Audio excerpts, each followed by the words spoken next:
সদ্য Big Bash মাতিয়ে আসা বাংলাদেশি লেগ স্পিনার রিশাদ হোসেনকে নিয়ে রাওয়ালপিন্ডি ও করাচি কিংসের তুমুল কাড়াকাড়ি। 1,10 লাখ পাকিস্তানি রুপি ভিত্তিমূল্যের রিশাদের দাম শুধু বেড়েই চলেছে একের পর এক। শেষ পর্যন্ত তা গিয়ে থামল 3 কোটি রুপিতে।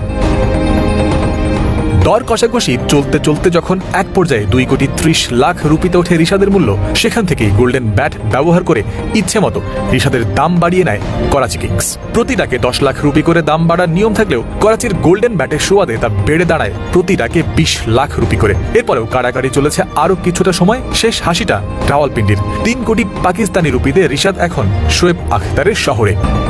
এতদিন পিএসএল চলে আসছিল ড্রাফট পদ্ধতিতে, তবে এবারই প্রথম এর নিলাম অনুষ্ঠিত হচ্ছে। নিলামের আগে রিশাদকে ছেড়ে দিয়েছিল গতবারের দল লাহোর কালান্দার্স। তবে এই দলটি আরেক বাংলাদেশি মুস্তাফিজুর রহমানকে নিলামের আগে সরাসরি চুক্তিতে দলে ভিড়িয়েছিল। 6,44 লাখ রুপিতে লাহোরের হয়ে আসন্ন পিএসএল খেলবেন ফিজ। পিএসএল এর আগামী আসরের নিলামে নাম লিখিয়েছিলেন বাংলাদেশের 50 জন ক্রিকেটার। 3টি ক্যাটাগরিতে ভাগ করে নির্ধারণ করা হয়েছে তাদের ভিত্তিমূল্য।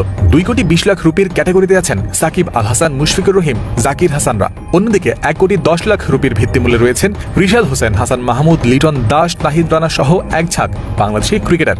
আর ভিত্তিমূল্য 60 লাখ রুপির ক্যাটাগরিতে আছেন আব্দুল গফফার সাকলাইন, আবু হায়দার রনি, আফিফ হোসেন ধ্রুব, সাব্বির রহমান, সৌম্য সরকার সহ আরও বেশ কিছু বাংলাদেশি ক্রিকেটার।